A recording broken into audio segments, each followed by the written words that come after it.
Buenas tardes, noches. Es martes 20 de mayo y son casi las 20:30 y estamos analizando la semana política junto a Juan Andrés Lagos, periodista e integrante de la Comisión Política del Partido Comunista. ¿Cómo estás, Juan Andrés? Hola Omar, buenas noches. Aquí estamos, aquí estamos. Oye, Juan Andrés, fíjate que, bueno, antes de que empecemos, invitar a la gente, ¿no es cierto?, que les guste este programa, que nos acompañen. Hay que nos den su like de apoyo, a añadir comentarios, a compartir, porque todo eso en el fondo ayuda, ¿no es cierto?, a que podamos difundir lo que está ocurriendo acá, en este pequeño espacio, en este humilde espacio que es de conversación y en donde nosotros, ¿no es cierto?, vamos preparando una visión de la semana y lo que está ocurriendo a nivel internacional y nacional, por cierto. Fíjate que, Juan Andrés, que varias cosas han ido ocurriendo en esta semana. Una noticia positiva, parto por una noticia positiva. Fíjate que desde China se dice de que se logra, ¿no es cierto?, un primer sistema criptográfico inmune a los hackers, incluyendo ataques de computadoras cuánticas. Ese sistema ya fue probado a más de 1000 kilómetros. Parto con esa noticia positiva porque es una noticia de seguridad, es una noticia, ¿no es cierto?, que significa de que las personas de aquí en el futuro puedan, la medida que vayan ocupando ese sistema, puedan estar un poco más tranquilas de sus conversaciones, bueno, de su vida privada.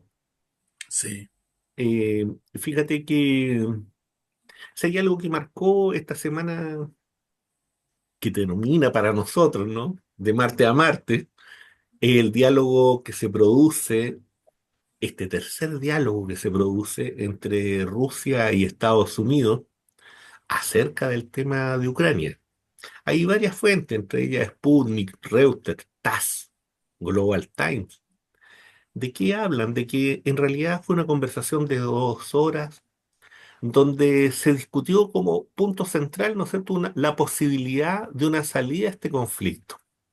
Y en donde la postura de Rusia fue muy clara en el sentido de tener negociaciones directas con Ucrania, sin necesariamente un alto al fuego, donde por otro lado, ¿no es cierto?, Ucrania exige la presencia de Estados Unidos, exige la presencia de Europa. Sin embargo, en Turquía lo que ocurrió en términos reales es que fue una conversación directa, que no se venía dando desde hace mucho rato entre la delegación ucraniana y la delegación de la Federación Rusa.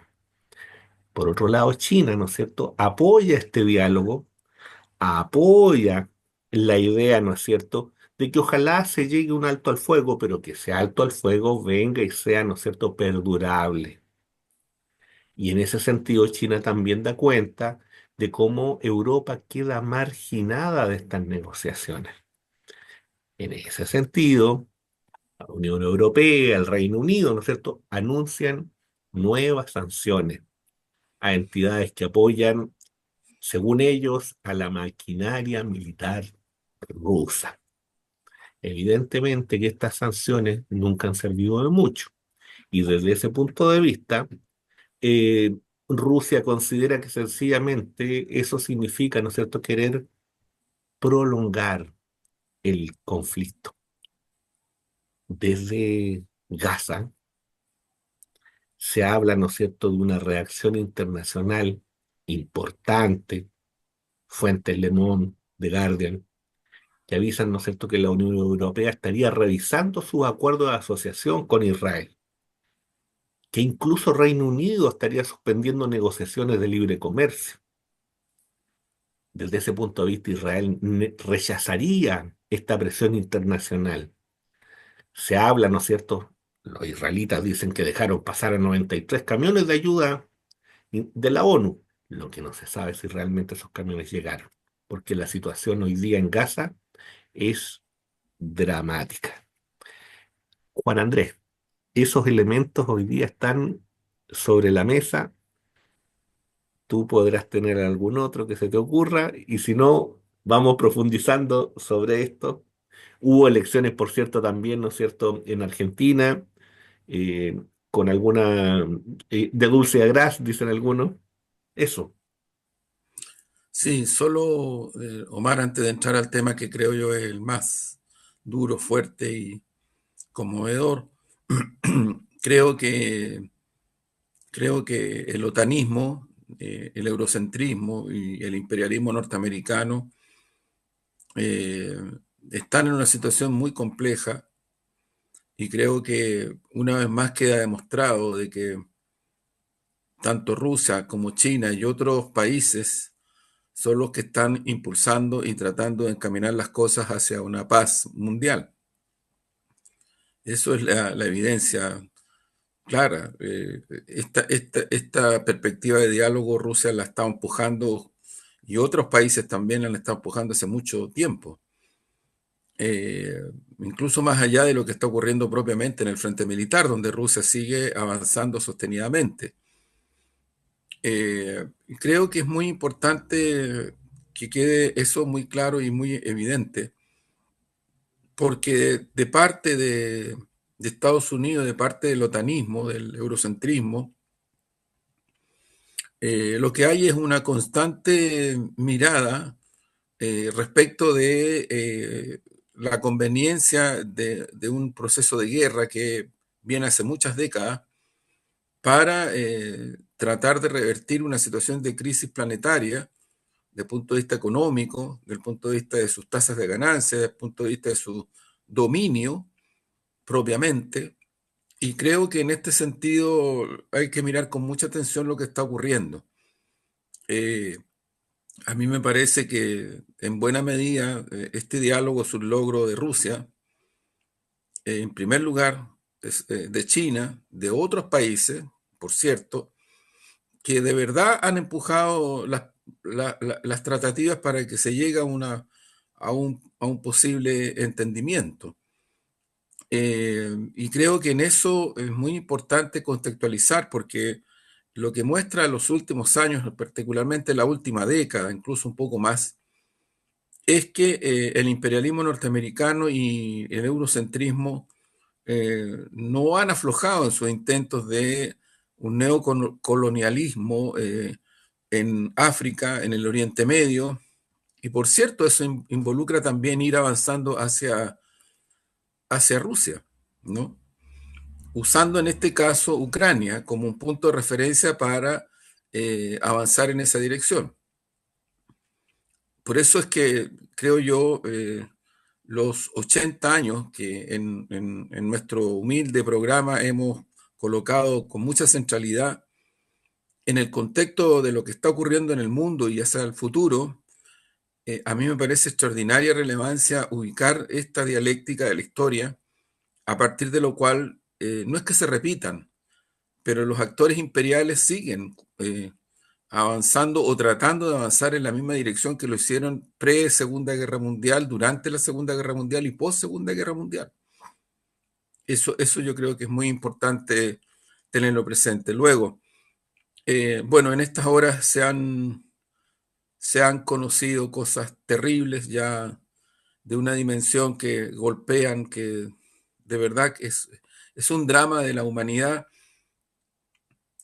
Hay voces como la de Borrell, que no es ningún humanista, para decirlo claramente. Borrell, el personaje del eurocentrismo. Estamos hablando de alguien que juega un papel muy importante en la Unión Europea, una especie de vocero, de operador del eurocentrismo en su lógica más sistémica. Él ha dicho en estas últimas horas que lo que está ocurriendo en Gaza es un exterminio étnico que no había tenido la dimensión que tiene desde la Segunda Guerra Mundial. O sea, a esto se está llegando. El gobierno británico está poniendo trabas a continuar las negociaciones comerciales con Israel.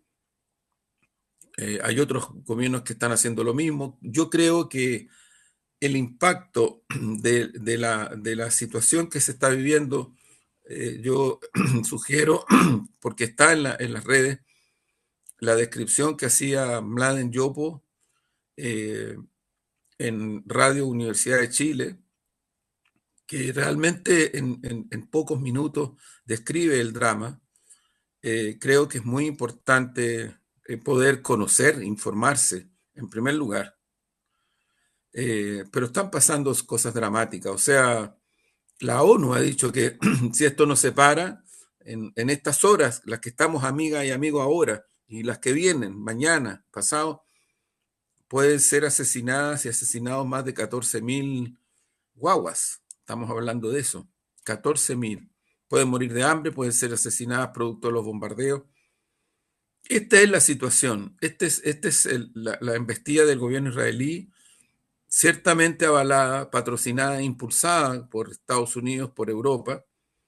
Y creo que esto es lo que ha hecho ya reaccionar de una manera multitudinaria a los pueblos de Europa, ¿no? Donde en los últimos días se han producido manifestaciones muy grandes, pero muy grandes. Y ya llegó el momento en el cual o se es cómplice de esto o se participa activamente de medidas concretas que le aten las garras, las armas a este genocidio, a esta masacre, a este intento de exterminio étnico brutal, que incluye seres humanos de todo tipo, partiendo por las guaguas, por las niñas, los niños, por todo ser viviente. Eso es lo que está ocurriendo. Yo siento de que o se es cómplice, no siento, creo que o se es cómplice vía omisión, vía relativizar, vía no mencionar, vía no considerar la gravedad que tiene, vía no, si aquí se trata de un conflicto donde también Hamas está involucrado, en fin, hay múltiples cuestiones que se usan todavía como argumentos para evitar tomar posición frente a esta terrible y dramática situación que vive la humanidad y que vive el pueblo palestino. Yo creo que este es el momento en que ya de una vez por todas y definitivamente se tomen decisiones como el bloqueo a Israel, el bloqueo militar. De eso estamos hablando. Nosotros otras veces en nuestro programa hemos dicho esto. O sea, no hay otras medidas. El boicot en Europa en particular, hay sindicatos de países europeos, sindicatos de trabajadoras y trabajadores de países europeos. Ojalá que eso también se pudiera producir en otros países y en otras zonas del mundo, de una manera, una cadena mundial. Hay sindicatos portuarios en Europa que han tomado acciones concretas para impedir que las armas y otras cuestiones lleguen a Israel. Yemen ha tomado posición y resiste militarmente al imperialismo norteamericano y a la fuerza israelí, y le ha costado carísimo porque los han bombardeado y han matado mucha gente en Yemen, mucha gente. Yo creo que este es un momento, insisto, de dramatismo límite. Ya no sé si hay algo más que podría ocurrir. Y en las próximas horas lo que viene es que si Israel mantiene la posición que ha estado llevando a cabo en las últimas horas, bueno, van a venir muertes y asesinatos por hambruna, muertes y asesinatos por bombardeo, y seremos todos de alguna u otra manera corresponsables de esta situación, porque a mí me cuesta, Omar, me cuesta mucho aceptar que alguien pueda decir en la posición ética y en la posición política en que esté. Me cuesta mucho que alguien pueda eh, no pronunciarse, pronunciarse a medias, omitir, en fin, pero no involucrarse directamente en lo que hoy día yo creo que se necesita, que es atarle las garras y las armas a este intento brutal por parte del gobierno y las fuerzas militares israelíes apoyadas por Estados Unidos y la OTAN. Romper relaciones, generar medidas que permitan que eh, esto se termine y el gobierno israelí simplemente tenga que tomar otras decisiones o lo cambie. La ciudadanía israelí cambia ese gobierno, termine con ese gobierno. No hay otros caminos, no hay otras salidas. No hay. No es que uno quiera o busque, es que no hay. No hay. y por lo tanto estamos viviendo momentos extraordinariamente dramáticos al punto que incluso gobiernos como el británico y otros han tomado medidas como las que mencionamos, cuando hasta hace pocos días atrás les han seguido dando armas, les han seguido apoyando, han seguido trabajando en la dirección de que Israel logre su objetivo, que es este exterminio completo y el control territorial definitivo de Gaza.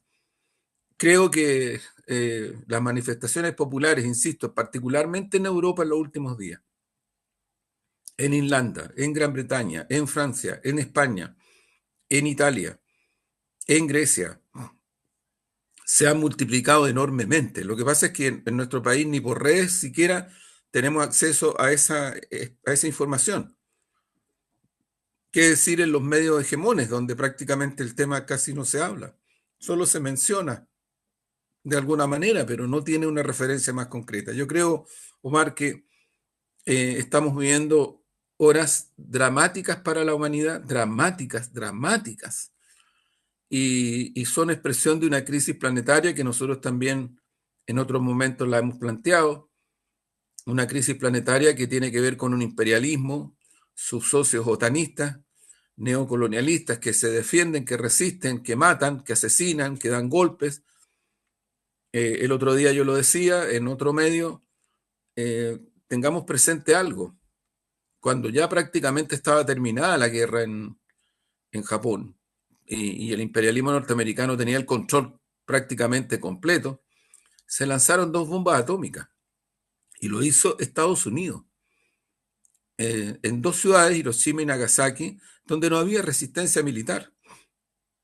Por lo tanto, lo que queda en evidencia en estas circunstancias es que el imperio norteamericano, Israel, que es parte de ese imperio protagónicamente, eh, los neocolonialistas europeos están dispuestos a muchas cosas para sus espurios intereses desde el punto de vista del dominio y del control planetario en varios áreas, en ámbitos, en el económico, en el armamentístico, en el político, en fin.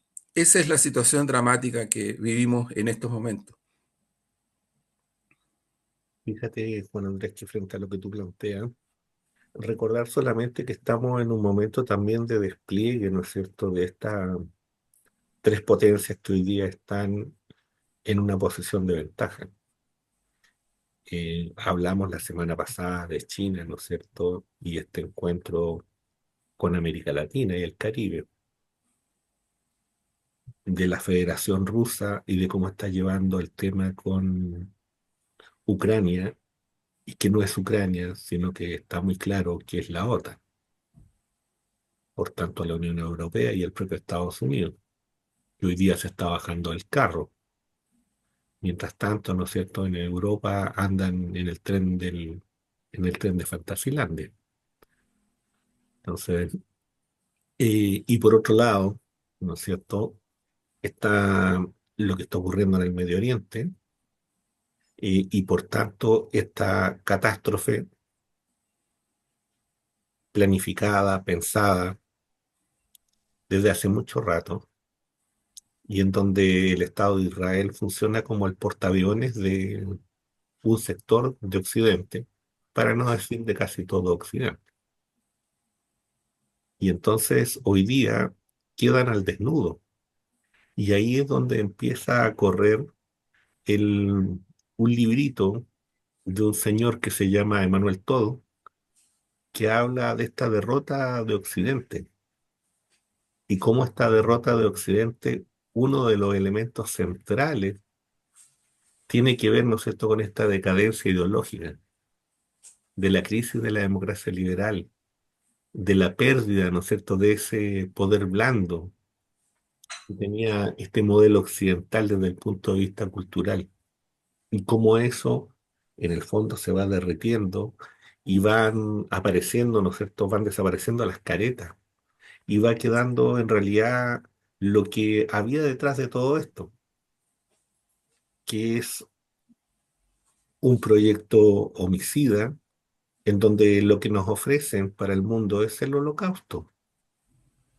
Eso es lo que nos están ofreciendo. Eso es lo que con eso nos están amenazando.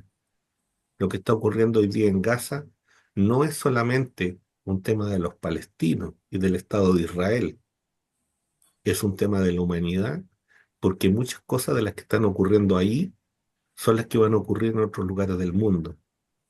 Parte de eso ya ocurrió en su momento en Libia, ya está ocurriendo y está cursando en Siria, y por cierto, ya pasó en Irak. Entonces aquí hay una propuesta, aquí en el fondo hay un proyecto. Y ese proyecto hoy día está chocando, ¿no es cierto?, con esta humanidad que está saliendo a las calles, que está protestando, que está reivindicando el valor de la vida y, y aquí en Chile estamos lentos todavía con eso. Estamos todavía muy lentos, demasiado lentos. Y yo creo que ese es un llamado urgente a la ciudadanía, a la gente que tiene conciencia, a los y las y les que consideran que esto es inaceptable, a que en el fondo tomen las acciones pertinentes, principalmente los sectores organizados, porque si los sectores organizados no son capaces de venir y sacar la voz, ¿qué le vamos a pedir a la gente común y corriente? Yo creo que ese es un elemento central. Y Juan Andrés, bueno, recordar que estamos analizando la semana política junto a Juan Andrés Lago, que toda esta primera parte estuvimos conversando, bueno, en parte, ¿no es cierto?, estas conversaciones que se producen entre el presidente Trump, el presidente Putin, y de la situación terrible que está ocurriendo en Gaza y en donde hoy día un sector de Occidente pareciera ser que quiere reaccionar, pareciera ser, ¿no es cierto?, que quiere en el fondo zafarse un poco de esa misma propuesta que ellos han llevado. Porque les vuelvo a insistir, cuando ustedes van a las reuniones, si ustedes buscan las reuniones de Davos, si ustedes buscan cuáles son las propuestas de los grandes capitales, se centran en lo siguiente: somos 8.000 millones de habitantes, 8.000 es mucho, los habitantes funcionan casi, ¿no es cierto?, como si fueran garrapatas, entonces tenemos que disminuirlo. 2.000 puede ser una cifra vivible, y eso está en documentos, eso no lo está inventando nadie, eso lo han dicho abierta y directamente, y eso es lo que están practicando. Además, Omar, hasta hace muy poco tiempo Netanyahu viajó a Washington y habló en el Parlamento norteamericano ¿Sí? y lo aplaudieron de pie. Por supuesto. Algunas y algunos no, pero lo aplaudieron de pie, partiendo por el presidente de Estados Unidos. Y no solamente este gobierno, el gobierno, entre comillas, demócrata, también. Y no también, porque fue el gran impulsor de lo que hoy día está ocurriendo en Gaza, el partido y el gobierno demócrata, para que no olvidemos. Con un presidente que tiene una enfermedad terminal como era el presidente Biden, y que hoy día hay un tremendo escándalo sobre, en realidad, quién era el que gobernaba en ese periodo, por cierto. Sí. Juan Andrés, mira, fíjate que en Chile han ido ocurriendo cosas bien interesantes, sobre todo desde el punto de vista legal. Hay una declaración que hace el abogado Daniel Jadwe, ¿no? A propósito de, de nuevos antecedentes y nuevos elementos que están surgiendo en el proceso con Daniel Jadwe y que apuntan, en definitiva, a que esta situación se vaya, en el fondo, limpiando y a que se vaya aclarando también. ¿Cómo ves tú eso? Pensando también que en este contexto está lo de Monsalves, que hoy día en la mañana la televisión, ¿no es cierto?, estuvo en el departamento, preguntaba con los vecinos, o sea, había todo un show en relación con eso, algunas que son cosas que son bien impresentables, diría yo, desde mi punto de vista. Pero bueno, es la televisión que tenemos, es el periodismo que hay, ¿qué le vamos a hacer? Juan Andrés. Mira, yo creo que respecto de la reformalización de Daniel Jadwe, efectivamente su abogado Manríquez, si no me equivoco, sí, el apellido Manríquez, el abogado Manríquez, lo que ha planteado es que él tiene la impresión, la apreciación de que luego de esta reformalización lo que queda más claro es que hay una suerte de debilitamiento de las acusaciones que se le han hecho a Daniel por parte de la Fiscalía. Hay que tener presente que la hipótesis de trabajo, respetando todos los procesos y todo lo que ha ocurrido, pero la hipótesis principal que está puesta en la centralidad de esta situación es una persecución que ha tomado las características judiciales, ¿no? Hay un artículo de la compañera de Daniel, la abogada Anjuli Tostes, que ha sido difundido en Italia, traducido en España, en Francia, también en Chile, en donde ella desarrolla una serie de argumentos respecto de lo que significa esta persecución, que tiene características muy similares a la que tuvo Lula en Brasil, Rafael Correa en Ecuador, en fin, no es una cosa tan excepcional ni tan casual. Y claramente a lo que apunta todo esto es a un sacar violentamente de la escena política y social a un líder político como es Daniel Jadwe, y por otro lado, a también castigar a quienes se atrevan a cruzarse con el negocio y la mercantilización de los temas en los cuales este proyecto que empujó y que impulsó Daniel y que ahora encabeza Fares Jadwe sobre el tema de la farmacia, los remedios, los anteojos, en fin, muchas cosas, eh, vayan en la dirección de determinar y castigar a quien se atreva a hacer eso. Y yo creo que esto es el punto de referencia más de fondo. Lo demás, a mí me parece que siendo importante, en el contexto, lo de fondo es esto. Hay una persecución. Y una persecución que se trata de sostener, que se trata de justificar. No se le cambiaron las medidas que tiene, que lo mantienen en su casa sin poder salir. Un castigo que no refiere ni a la presunción de inocencia ni al debido proceso. Y creo que es muy importante en el contexto que se está viviendo en Chile en estos momentos tener bastante claridad respecto de lo que está ocurriendo en verdad con Daniel Jadwe desde el punto de vista de la persecución y las formas que toma.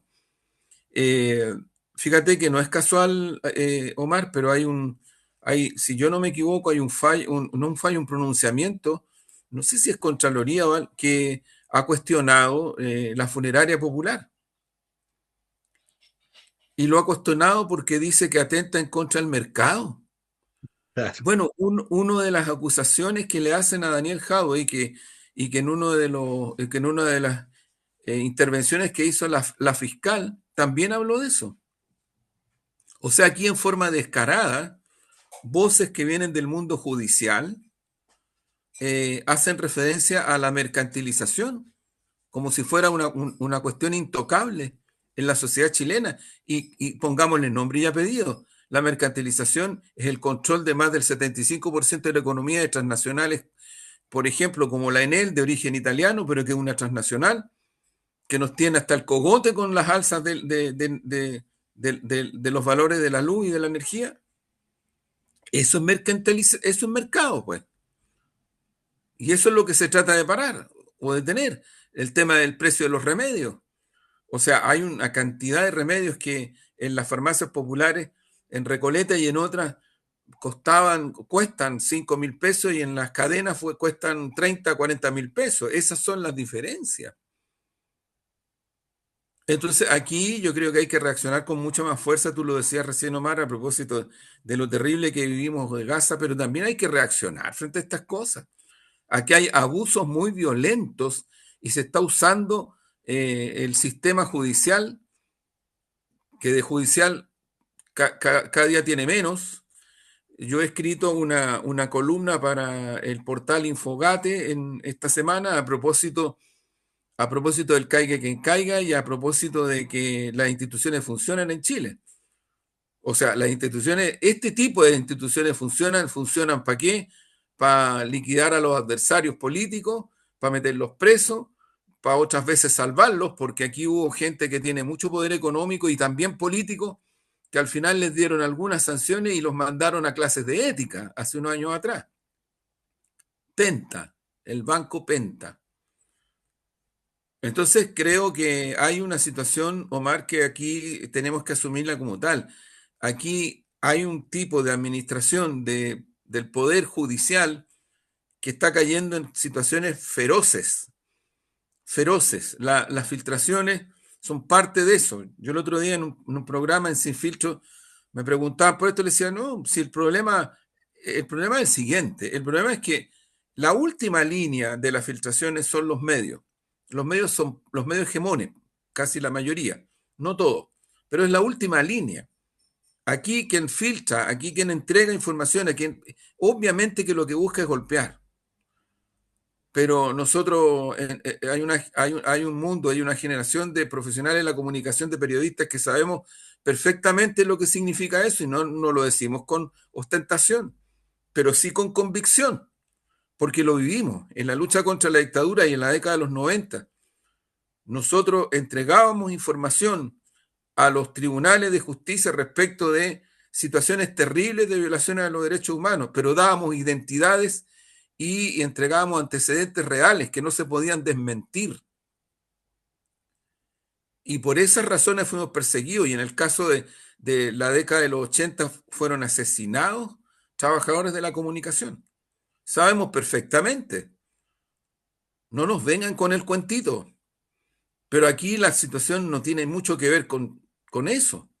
Aquí lo que hay es una serie de circunstancias a partir de las cuales se trata de instalar por vía de filtraciones, por vía de rumores, por vía de influencias sobre determinados espacios de la administración de justicia, incluida la policía en algunos casos, lamentablemente, golpear a adversarias y adversarios políticos, golpear de una manera brutal, de manera de estigmatizar, de caricaturizar, en fin. Quien tiene el poder es el que al final de cuentas va controlando todo este tipo de situaciones. Y por lo tanto, aquí, se quiera o no, no es cierto que las instituciones estén funcionando desde el punto de vista de lo que significa la justicia con mayúscula. No es cierto. Las instituciones funcionan, pero no están funcionando desde el punto de vista de lo que es, vuelvo, mayúsculas, administración de justicia, porque eso es. Se alejan demasiado de todo eso, pero mucho. Y eso es crítico. La ciudadanía en Chile se da cuenta de eso. Hay estudios del PNUD, de organizaciones internacionales, de organizaciones serias que muestran que en Chile la ciudadanía mayoritariamente lo que cree es que hay una justicia para ricos y otra para pobres y no hay igualdad frente a la ley. Eso es muy grave para nuestro Estado de Derecho. Es gravísimo. Y yo creo que la ciudadanía no está hablando de más, al contrario, está dando una luz roja muy fuerte a las élites que son las que la mayoría de las veces juegan, operan desde los poderes fácticos para incidir y para usar y abusar de estos espacios institucionales, sea el Poder Judicial, sea el Parlamento, para, insisto, pasarse cuentas, golpearse, en fin. Entonces creo, Omar, que estamos frente a una situación muy, muy, muy crítica y el caso de Daniel Jaue muestra claramente el uso y el abuso de la persecución respecto de una persona a la cual se le mantiene ya durante meses, meses y meses, va para el año, ¿no? En una situación a partir de la cual se le trata de impedir que él juegue un papel social y político del punto de vista de lo que significa los propósitos del sector que él representa, de la ciudadanía que él representa, en fin. Ese es el punto de fondo. Ese es el punto de fondo. Y Juan Andrés, en el ámbito político también, ¿no? Las encuestas Algunas plantean, ¿no es cierto?, que pareciera ser que la candidata Matei está siendo alcanzada por el señor Kast, lo que tendría, por cierto, un impacto político de no menor importancia, pese a que nosotros hemos planteado aquí en este programa de que en realidad la diferencia entre una y otra derecha no existe, y para decirlo de forma muy clara y muy contundente, ¿no? Más bien hay una estrategia comunicacional, jugando a tres e incluso puede ser que hasta cuatro bandas. ¿Cómo ves tú ese fenómeno y cómo ves tú en la evolución que ha ido teniendo, ¿no es cierto?, las candidaturas por parte del oficialismo en este caso? Sí, yo creo, Omar, tú tienes toda la razón, sigo en esa línea. Yo creo que no hay aquí una derecha democrática y una derecha no sé qué cosa. Esa cuestión yo creo que le ha costado caro en los últimos meses y años a los sectores progresistas, porque hay sectores que hicieron pacto transicional y partieron entendiéndose con el dictador y cambiaron la constitución para que fuera senador vitalicio. Y eso tenía un correlato desde el punto de vista de los poderes económicos, financieros. Si no era solo el militar, era el andamiaje que provenía del golpe de Estado y que se mantuvo en los 90 en aspectos importantes. Bueno, ahora hay una acusación presentada eh, en contra de personeros del gobierno de Frei Ruiz Tagle por lo que significó el que las razones que usaron y esgrimieron para traer de vuelta al dictador cuando iba a ser procesado en un tribunal internacional. Y ahí hay ministros y hay personeros con nombre y apellido que jugaron un papel. Y creo que es una querella que tiene bastante fundamento. Yo creo, Omar, que hay una situación en ese sentido que lo que muestra es una derecha que por razones que hay que explicárselas, porque si no, esta cuestioncita de parar a la derecha, es cada vez menos creíble para una parte de la ciudad que dice, bueno, si nos están pidiendo que paremos a la derecha y ustedes se entienden con la derecha y dicen que es una derecha democrática y hacen acuerdos con esa derecha para efectos de cosas que no todas son avances o reformas importantes, otras son retrocesos, de frentón, de frentón. Hay otras que sí, son avances, algunos significativos, otros no, pero hay otras que son retrocesos de frentón.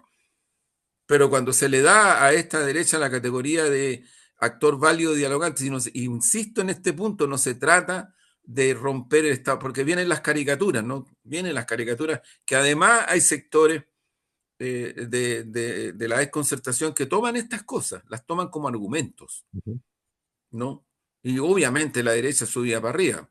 Yo creo que esta derecha lo que está visualizando es ordenar sus fuerzas políticas electorales y va a decidir en función de eso. O sea, puede que hayan tres candidaturas, puede que hayan dos, puede que haya una, dependiendo cuál es el mejor escenario para ellos desde el punto de vista de la primera vuelta y la elección parlamentaria. Porque ellos saben de que los gobiernos de derecha de los 90 en adelante, los dos de Piñera, no los volteó democráticamente el Parlamento ni las fuerzas políticas progresistas que tienen representación ahí, no fueron. Lo que volteó a esos gobiernos desde el punto de vista democrático fueron las movilizaciones sociales, especialmente el 2011, ya venía antes, la revolución pingüina, los paros de trabajadores, de las comunidades, de las mujeres, de los medioambientalistas, de los universitarios, de los estudiantes de la media, en fin, los territorialistas. Ha habido mucha movilización y cuajaron el 2011 con movilizaciones multitudinarias. Eso hizo cambiar la situación política en Chile. No fue la oposición política en ese momento que era parte de eso, que era la desconcertación y otros sectores más, no fue. Eso fueron las movilizaciones en la calle. Y tuvieron la impresión a nivel mundial porque era muy grande. Y después el segundo gobierno de Piñera también se desestabiliza democráticamente por las movilizaciones del estallido, que ya rompieron con todo estándar de punto de vista de movilización, porque eran millones y millones. ¿Qué es lo que hizo la derecha? Y lamentablemente una parte de este sector que refiero empezaron a desprestigiar a las movilizaciones hablando del octubrismo, como si todo hubiera sido una violencia extrema, una cosa muy terrible, pero muy terrible, que hasta hoy se mantiene, para tratar de justificar esta reposición del pacto transicional y de los acuerdos transicionales. Entonces yo lo que creo, Omar, que en ese sentido hay que ver bien por qué llegamos a esto. ¿Por qué diablos llegamos a esto? O sea, ¿por qué una derecha que en sus dos gobiernos es frenada por las multitudes, porque las multitudes están exigiendo pervivencia básica, salud, educación, pensiones, vivienda, salario, cuestiones básicas, ¿no? Se repite el primer gobierno, el segundo gobierno y ahora que estamos terminando este gobierno con una derecha que está a la ofensiva y creciendo electoralmente.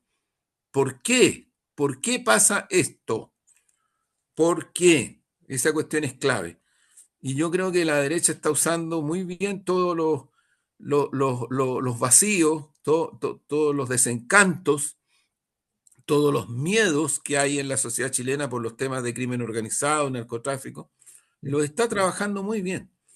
Y al frente, una serie de fuerzas que no son lo mismo, que tienen diferencias, y que creo que en el contexto de la primaria, mi humilde opinión es que tienen que tratar de ya no seguir con esto de los dimidiretes y lo de aquí y de acá, sino que traten de poner en el centro los temas que tienen que ver con la ciudadanía.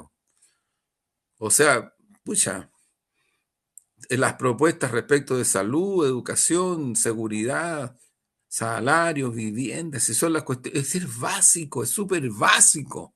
¿Cómo no se puede entender? Sin embargo, los medios hegemones hacen y deshacen con cócteles previstos, preinstalados, porque bueno, porque toman declaraciones, toman cuñitas, toman aquí, toman acá. En fin, yo creo que ahí hay un punto de referencia, Omar, que a mí me preocupa mucho porque lo que aquí se está buscando es que esta primaria tenga poca incidencia eh, en todos los planos, ¿eh? En cantidad de votantes, desde el punto de vista social y político, en fin, y le siga abriendo camino a este otro sector. Ahora, hay sectores en este país, fíjate, claro, uno no saca mucho con renegar de las encuestas si no tiene elementos como para demostrar que son falsas. Pero, por ejemplo, en concreto, dato importante, entre 30 y el 40% en varios estudios y en varias encuestas, no solamente en una. ¿Qué te dicen? Que entre el 30 y el 40% de la ciudadanía chilena no se siente identificado con ninguna de las candidaturas que hay en este momento en curso. Ninguna, ojo, ninguna, ninguna. 30 a 40%.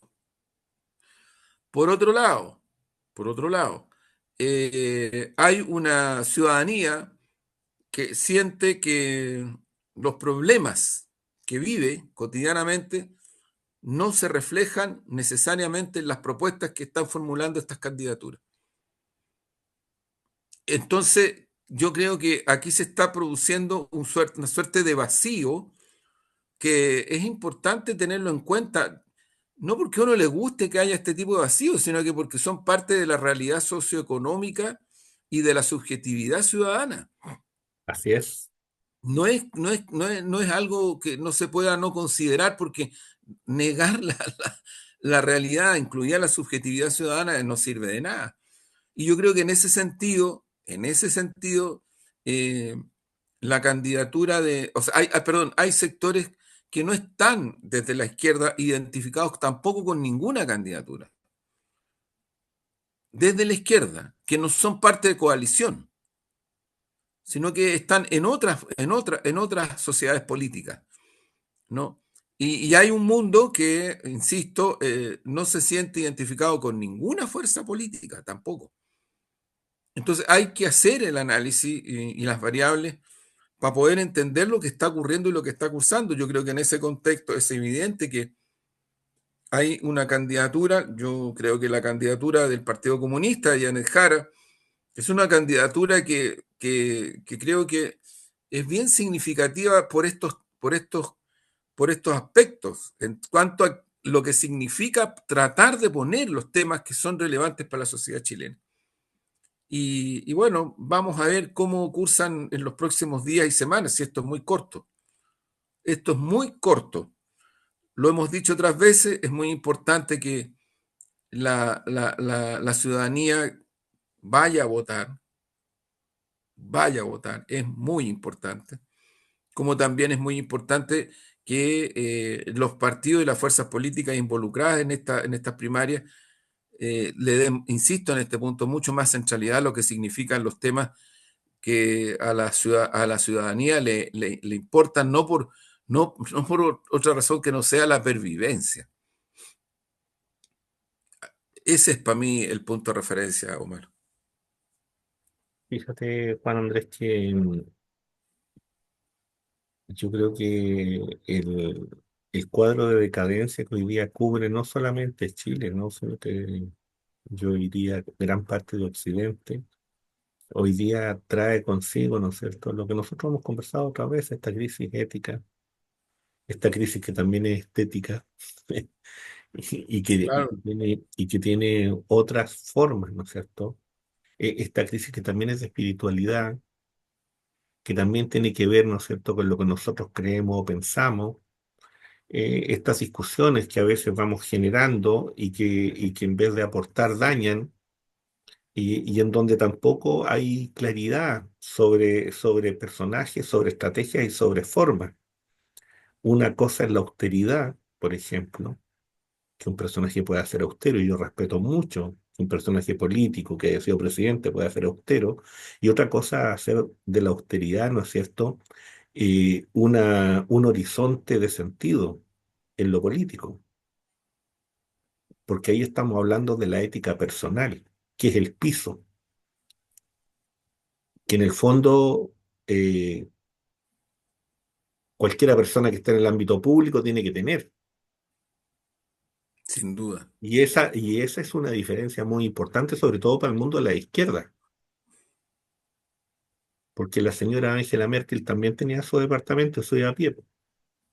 Así es, Entonces, así entonces yo es. creo que eso es un elemento bien, bien importante, porque si esto va a ser solamente desde el punto de vista de la ética personal, entonces estamos en la lógica del protestantismo,